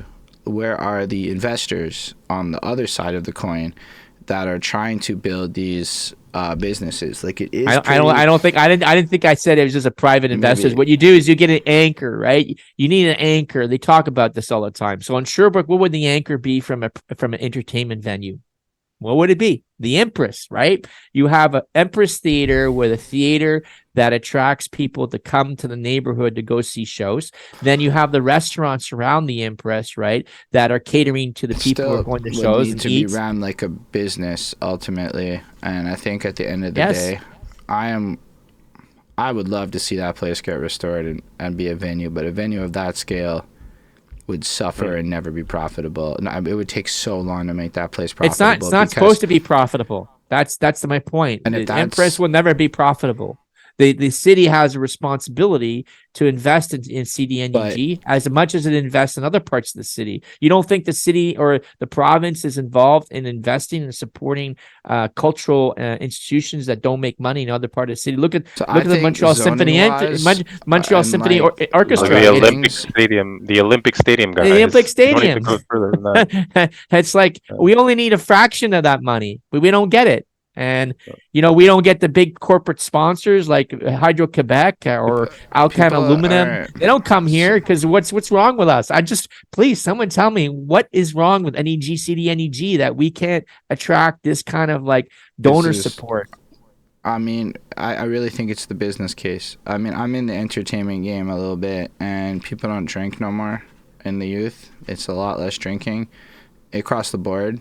So unfortunately for the bar is making 20 to 30% of the money it was making pre-COVID in a lot of institutions. We're all up in there with our weed vapes and shit.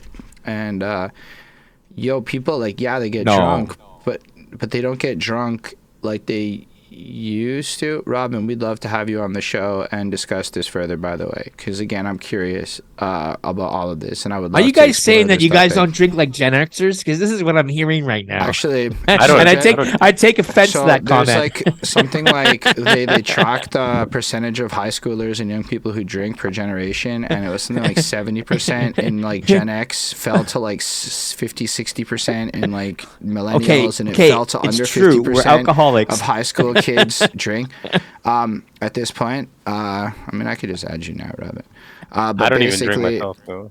but like I barely What's drink that? when I go out too, because like bars, drinks are like twice as expensive relative, even with inflation, to what y'all had to pay for. So y'all could afford to get Not at drunk Wheel back Club. in the day. Wheel Club is cheap drinking in Wheel Club. Just throwing It's- that out there, man.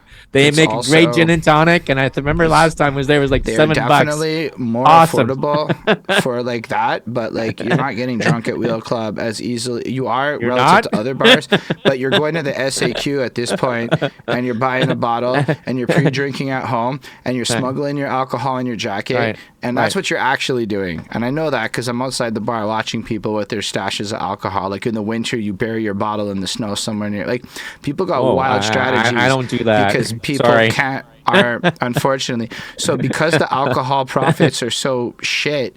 It's relying on promotion and actual event sales, which is also shit because the cost of everything went up with COVID. Like tours are something like 40% more expensive for musicians.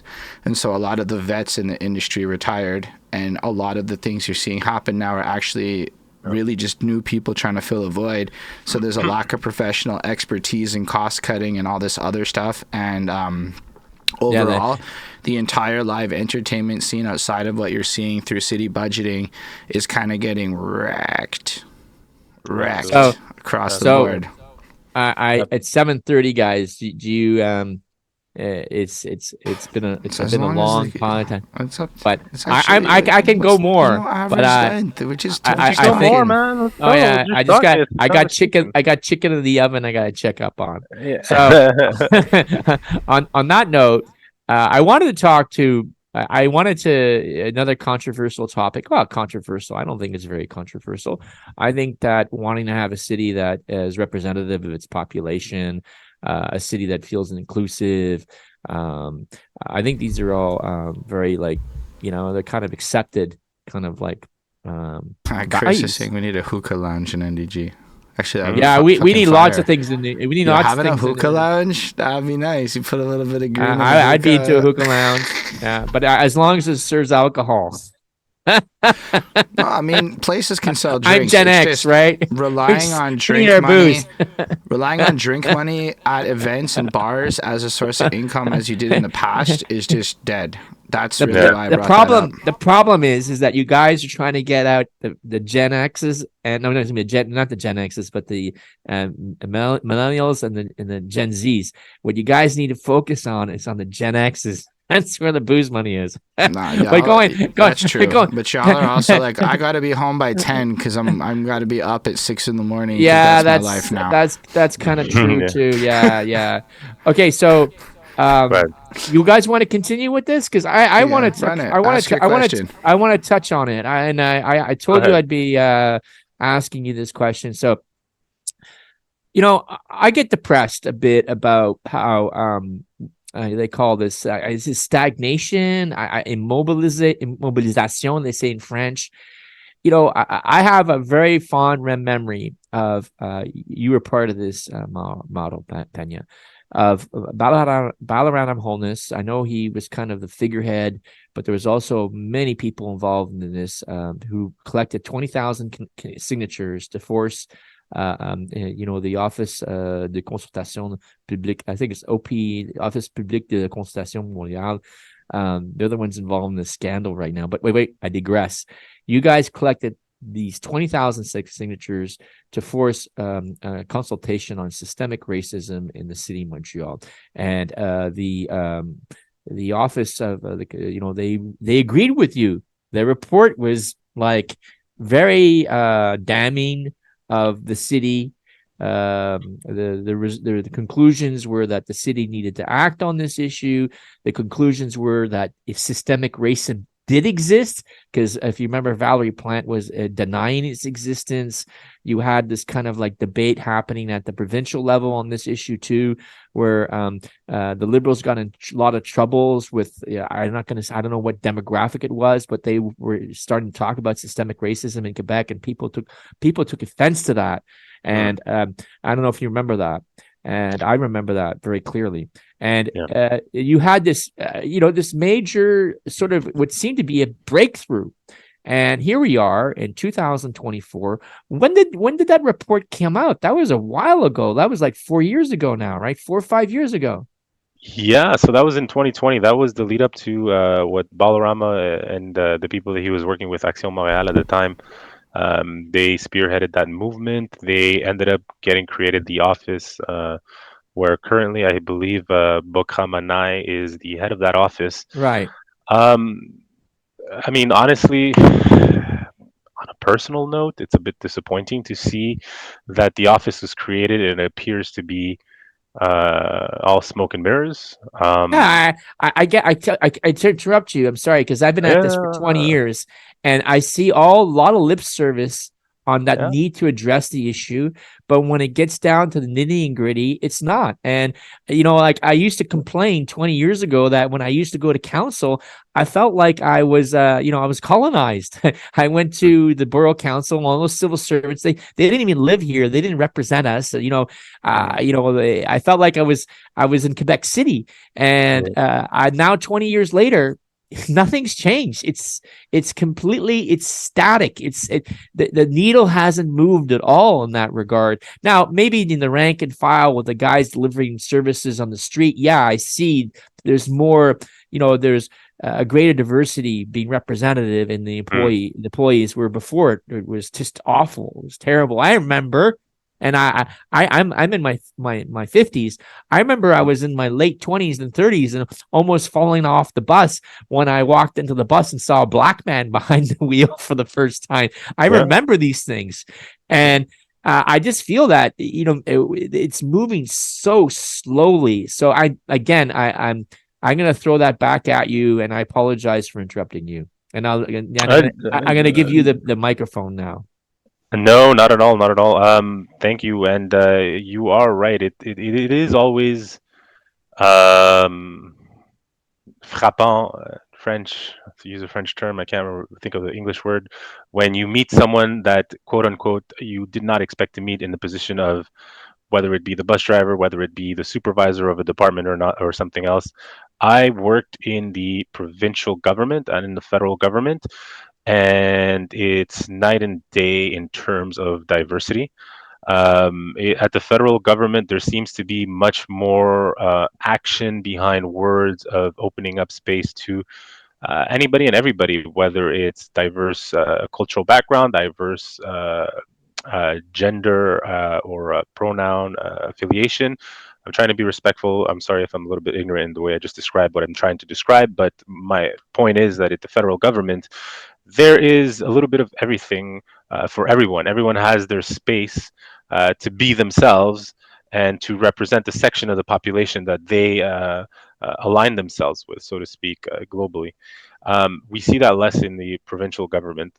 We do see, like you mentioned, at the quote unquote ground level, let's say, but it hasn't trickled up the effect. So the people in charge are still working with the system within the confines of the system that exists. Progress is slow. Maybe in our lifetime we'll see a bit of change there. But to take it back to the specifically to Montreal, to Bokha Manai and the office that essentially she represents. Not too long ago, about like 2 weeks ago, the Red Coalition, actually, the one of the other nonprofits that I'm involved with, came out in the support of the removal of Madame Bokha Manai from the position that she's in of commissaire à la lutte contre le racisme, because and you can find the press release because we put it out there as an organization, the Red Coalition. There's people within her organization that have confidentially approached the Red Coalition because they're seeing that it's all smoke and mirrors. There's nothing, absolutely nothing, no changes are happening. And we don't have to go further than a case where the Red Coalition represented the firefighters that came out seeking support because they were being harassed and verbally abused and subject to racist remarks from their supervisors and colleagues. And again, absolutely nothing happened from that intervention, which is quite unfortunate. I'm I, smiling because yeah, the fire service in Montreal is notoriously bad for the representation of minorities, either cultural or ethnic minorities, visible or cultural minorities. Go ahead. I'm sorry. I just had to say that. You're absolutely right, and it's unfortunate, and but it's also important to state that that doesn't mean that it's rotten to the core. There's Yes, things they're that good can people. change. They're They're good. amazing I'm not people. saying they're not good people. No, I don't think you are, but someone might listen and say something else, yes, right? this So is I'm true. just putting it as a disclaimer. But That's not Yes, at all please. what we're And saying. thank you for that. Because people have jumped to those conclusions, unfortunately, of things I said that's not what I said, but it could be interpreted that way. Thank you very much. Holden, you were saying? I mean, it's fair to say that there's definitely some systemic issues with racism across Quebec. I mean, I don't know how long ago, but it was within the last 5-6 years that they were saying how 90% of CEOs are French last names. So that literally, because my last name happens to be Roy, it's not even Roy, it's just Roy, but it looks like Roy. So therefore, on paper, I have a higher chance of getting a call back than the next person for like a higher executive position. That isn't necessarily the same case at the lower levels where they really enforce all their discrimination laws, but it's a little less noticed at like the high-end six-figure level, where like when you look at who ends up running for especially provincial office, it's Montreal isn't really a reflection of that. And I think a lot of these policies stem from a provincial level, where our current premier is on the record stating that racism isn't real in Quebec in 2023. So like when the premier of your place is publicly and openly stating things along those lines, then everything's going to trickle down, because fundamentally Montreal's a product of Quebec more than not. And I don't think Valerie can just fight Legault on everything. Though the question is, why do we not got no body cams, or why did nobody follow up with some of these things? I'm pretty sure the cops just killed another black person within the last 3 weeks. So like, things like that still happen and keep happening. I've never really been personally subjected to bad shit with the cops, but I mean, I'm also white as fuck. So my experience is not necessarily reflective of other communities, where a lot of my homies, on the other hand, shit, I mean, you don't want to be black driving a nice car on the South Shore, is my understanding. Yeah, that's literally how. Well, not how he got his start, but that's one of the big cases that ended up pushing Joel de Belfay to ended up launching the Red Coalition. Was he was basically stopped because he was profiled because he was driving a car, as the officer that stopped him admitted. The name de Belfay doesn't sound like the name of a black man, which some people will hear that and say, well, what's the big deal? But you have to think bigger than that. You have to look No, at it's what that means. absolutely, and You I have to just look bring at I what it it up saw means. his car, by the way. I don't want people to think that that's like old news. Yeah. It's just find some black homies and ask them about their experiences dealing with police, and you're gonna find that I mean, maybe if your world is really safe, it's not really safe across the board, right? Yeah, yeah, yeah. I mean, And I so Absolutely. like you, Holden. You know what I mean? Like I have been fortunate, quote unquote, fortunate not to be at the direct receiving end of these situations, but I have had to intervene for friends or family. I've even intervened at one point. I remember there was a person I intervened for who was driving back home from a 13-hour shift. He got McDonald's down the street, drives literally 2 blocks. He sees the cops following him from Tim Hortons. He gets stopped by the cops in front of his house. They obviously checked his license plate, so they knew he was parking in front of his house. They saw him come out of McDonald's with food, and they stopped him and they harassed him. And this was like the 10th time in like 2 months. And so at the time, the person called me in a panic, and they said, "You need to be here. I don't know what's going on, and I refuse to leave my car, and I'm taping everything." So I show up because it's a Friday night. I'm out with friends. I'm out drinking, And I show up, I Uber there like crazy. I get there and I stand in front of the cops and I start talking to them, and clearly inebriated, but capable of having the conversation I'm having, because I have to intervene for the person who's like having a sort of episode, a panic attack at the moment, because they can't handle being constantly profiled by the police. Right. And the cop wants nothing to do with me, who is just trying to have a conversation with him. I ended up having his supervisor show up and having a discussion with his supervisor, but clearly the cop is just focused on, why is this person driving this car at 3 a.m., and parking in front of their house? Well, they're parking in front of their house. Where do you expect them to park? And long story short, from that story, that was one of the first times I ended up getting involved with anything municipal politics, because from that event, I actually communicated with the borough mayor, and I emailed all of the city councilors at the time, and I said, guys, this is happening in our borough. This is a citizen, a resident, lifelong resident that's done absolutely nothing wrong. This is the X time in 3 months that this has happened. What can we do to make this better? Because it keeps happening, and I'm at the point where I'm legitimately concerned for the person's health and well-being, because he's human after all, and it's only going to escalate from here. Yeah, To their credit, Russell Copeman did actually, in the background, sort of intervene and made it possible to have a discussion with the captain of the police station at the time, and he was one of the ones that responded. Jeremy Searle responded. he obviously didn't have much to say. He was a bit dismissive, but that's Jeremy. What do you want?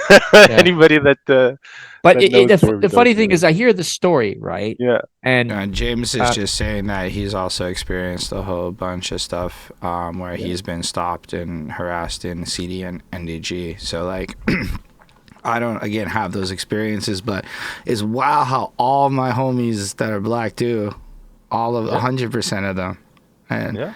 some of them maybe they live some more nefarious lives, but a lot of them are just law-abiding citizens that just go to work and pay taxes and shit, right? Like. Yeah.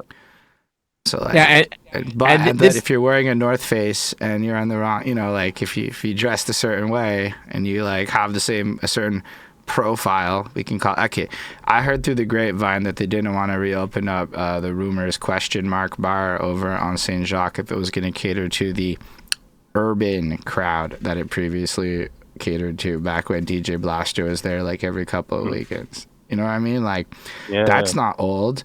That's a new thing. So it's wild. I've had the cops show up to my events when we threw hip hop shows because people will complain about having rappers. I mean, maybe we do smoke a bit too much weed outside, but fine. Maybe you can make that argument. Maybe. But the cops definitely don't show up at the rock shows and the country shows to the same frequency. They don't get the same noise complaints. Comedy show in the park doesn't get harassed by city officials saying you're too organized, but they're very organized. I want to jump in because I was having these conversations 20 years ago with Pierre Bourque, right? And and there's been change, and yes, there's been change, but I remain frustrated by the pace of change. And there's two things that I think that are at play here. I think one thing at play is that there's this kind of disconnect between those who are police officers or who deliver services. And it's not their fault. They live in a different world, right? And maybe they are experiencing, other communities and cultures in a wrong way. They're engaging them in a way that is reinforcing of their already pre-existing attitudes about things. But to me, the big issue. The most important issues. Well, I'm sure people would debate that, but for me, the most important issue, what I think the biggest problem is that we're a community. We always talk about that model, right? This exercise here. We're having a community conversation. The problem is that for us to really realize ourselves as a community, and for us to be given the tools that we need to be successful, means that from my view of things, is that we need people who understand us, and who understands us better than us. That's what it comes down to.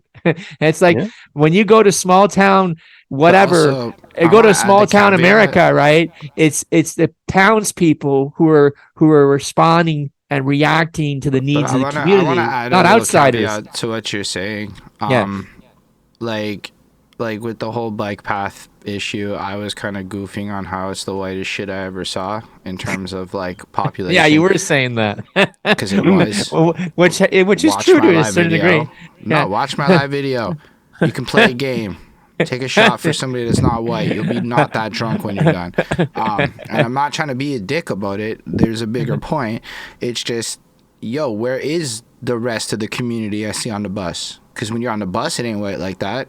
No. And I think that when we talk about the community of NDG, I did go to Uyghur, so I got that a whole bunch, James. James called me a Uyghur. Fair enough. But when I'm on the bus, I see a multicultural community. When I see city issues, it's the honkiest shit. But it's... Is that what they call crackers?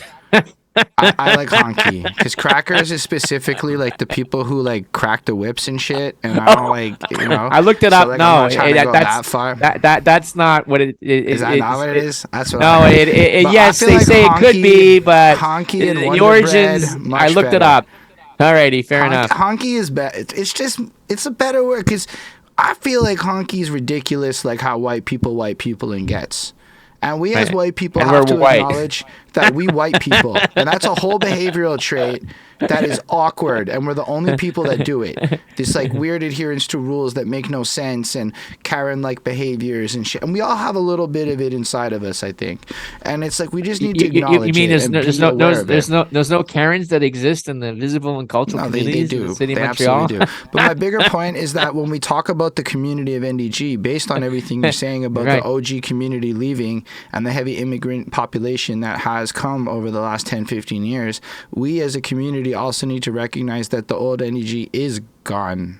It is a new NDG. And as a community, I don't think it's gone. I don't think it's gone at all. I think it's not the there. It same. continues to be there, and I think it needs to be celebrated. Just because, But it needs to include the new people that are here. Yes, it does, And of has to course. be But that's taking the into account evolution, that they right? kind That's of the exist here. the I cultural feel appropriation like that happens, a lot of right? the It's a natural conversation process. about NDG as a community isn't NDG as a community. It's NDG as a limited community of people that want a particular vision, without it actually maybe being the most democratic process. Because like, I don't know that a lot of the desires for family life is what everyone in the community is going for. There's a lot of people that want different directions, and a lot of people that want other things advocated.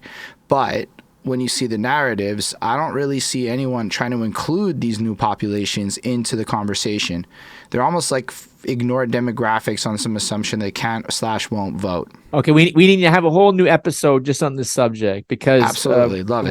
What happens in CDN, And we definitely are not gonna do it now. I've seen this happen. I think model can testify to this. You have a bit of like That's what I'm saying, James. You have a bit of cultural ghettoization happening in NDG and at CDNDG, and it's good, but it has its negative aspects, and I think that it's used against us. Because have you ever heard of the expression "divide and conquer"? Well, I've been following now the municipal political scene for a while now, and you see this kind of divide and conquer strategy when it comes to municipal politics, right? And that's also related to the fact that so few of us vote. So if you're able to secure the support of strategic, cultural, or ethnic groups, that can make you win an election. But guys, my chicken is cooked. I'm hungry. I know. It's almost 8 o'clock. I feel like 8 o'clock is a good safe It's a good number. It's a good number. 7:15. We can go 2 hours, Alex. You're a politician. You should be able to have the stamina to run 2 hours. I don't. At the end of a long day. I want to go drinking. But Mauro, I always want to end the show by thanking the guests. In this instance, it's you, for joining us. I really have a lot of my respect and admiration of you has grown considerably over the years, and I think that speaks to your kind and gentle nature, and the fact that you are very diplomatic in the way you share things and express things, but you're not afraid to talk It's a politician, about the issues that are like, like the conversation we just had, right? There was sensitive issues there, and you were frank and fresh about it. And we're trying to build something here, Holden and I, right? You're part of that project now. And the reason why I say that is because as this grows and hopefully becomes a lot more connected and people are watching it more, we want you to come back because you were a great guest, and all our guests are great. And you need to come back because we're gonna think about stuff that we should have asked more of that, and now we know your origin story. Listen, I'm more than happy to come back anytime you guys want that, me. by the way, over on Behind That Suit, type in interview with Mauro Peña. I got a 2-hour interview with dude. I think it's more than 2 maybe. So a whole lot of info there.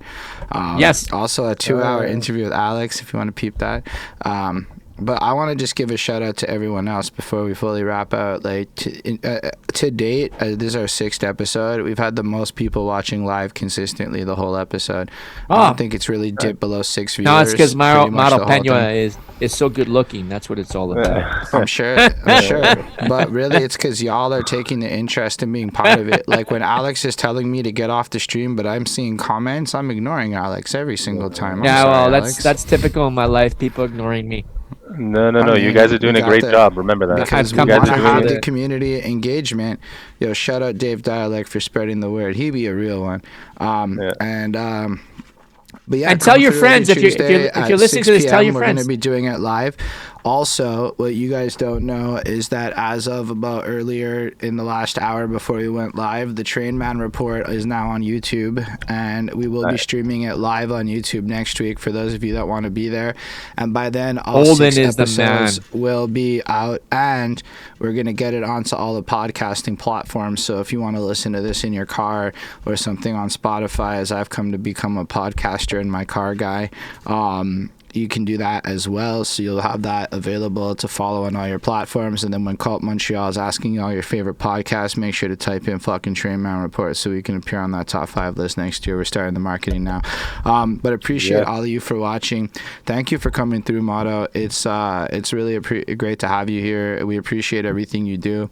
Anyone watching this, if you want to be on the show, it's a pretty open call. Like, it's a community show, and we're trying to make a platform for community people to talk about community shit. Like, that's what motivates me, at least, is like, as a music artist, how can I talk anything if I don't even know my own community? I can talk all the shit I want about lack of venues, but what do I do to really meet the people who live here, type things. And Holden, thank you so much for all you do. You Holden, everybody should know that Holden is really the brains behind this operation.